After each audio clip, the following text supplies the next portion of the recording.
Yo, what's up? Welcome back to another episode of The Source. I just dropped the Thursday Night Football NFL video, so check that out if you haven't. In this one, you got a college football game that I like. West Virginia, Baylor, Big 12 game here. Let's go. Welcome to The Source. The Source. Source. Hey, get the Source. All right, we got Baylor on the road in Morgantown here. The line's West Virginia plus 3 and a hook. Early action's all over Baylor. 92% of the money on the Bears as of Monday morning. Yo, check out this big chunk of West Virginia money that comes in on Wednesday. If you follow me on Twitter, you already saw this because I tweeted this out. 61% of the money is now on West Virginia. The line is still 3.5, but most books have it at minus 115 or minus 120 now, so we may see this line drop to 3 soon. We'll have to keep an eye on it. So let's cap this game. If you subscribe to this channel, you already know the first step. We're running the numbers through the spreadsheet. According to the model, the line for this game should be West Virginia plus 11.98, so that's a full 7.5 point lean towards Baylor. All right, let's break this matchup down, and we got two teams coming off a bye week. Both teams coming off disappointing losses as well. Certainly, you know what? I don't know if we can call West Virginia a disappointing loss. I don't think they expected to go into Texas and win, but we got two teams coming off losses with a full 11 days rest here. Why don't we start with the fact that Baylor has never won a football game ever in Morgantown. They've traveled to West Virginia 5 times, 5 losses, and this is all in the last 10 years too, so it's all relatively recent. So can that change this week? Well, one thing I always say about West Virginia, and I'm feeling repetitive because I say it in every single West Virginia video, but it's true. This is a different football team at home in Morgantown. This spans back a few years now. The Mountaineers are 9-3-1 against the spread in their last 13 home games. Also, last year, they had 3 home games against ranked opponents. They went 2-1 straight up in those games. They also beat Texas at home last year too. The point I'm making is it doesn't matter who comes to Morgantown, West Virginia is never a walk in the park. They're always a threat. So what do we think about this Baylor team really? I know some people are down on the defense. I don't see why.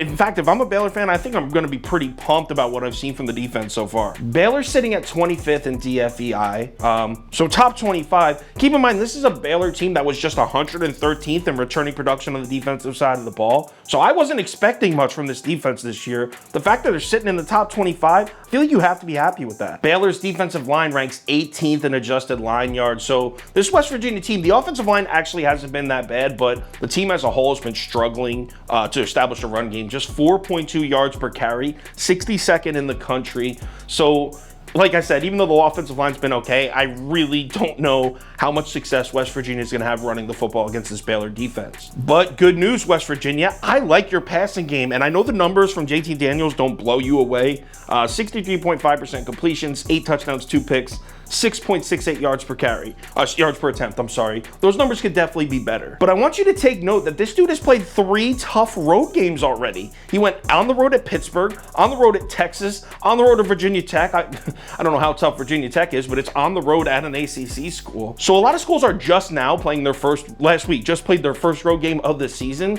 JT Daniels has been on the road and played 3 Power 5 schools already. And what has Baylor's defense shown us? They've shown us that they're vulnerable to a good passing game. I mean, Iowa State, Hunter Deckers was slinging the ball on Baylor. In fact, if Deckers doesn't throw 2 interceptions, Iowa State probably beats Baylor. Baylor also struggled to stop the BYU passing attack 2 weeks before that. They lost to BYU in overtime. It might have been double. It was 26-20. I forget, it was whatever.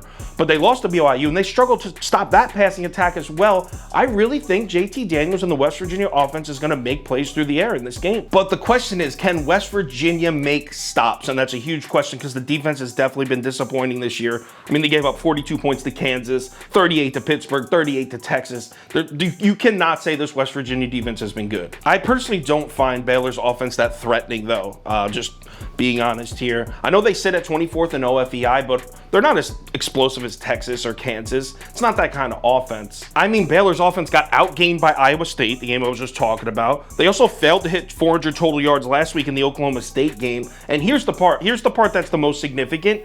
Baylor was unable to run the football in both of their last 2 games. Baylor was unable to run the football in both those games. Just 2.9 yards per carry against Iowa State, just 3.7 yards per carry against Oklahoma State. Those of you that watch my show, what do I always say about Baylor? If they can run the ball, that offense should move fine.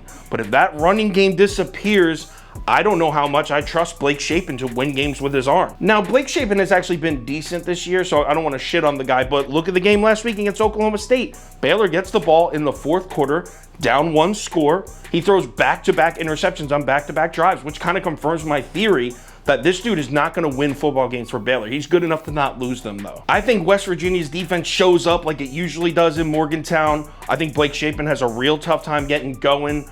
I'm on the Mountaineers here, man. I'm taking the points. I agree with all this sharp money that came in on Wednesday. Give me West Virginia plus 3 and a hook. Let's lock that in. If anything changes, I will let you know on Twitter, so give me a follow there if you're interested.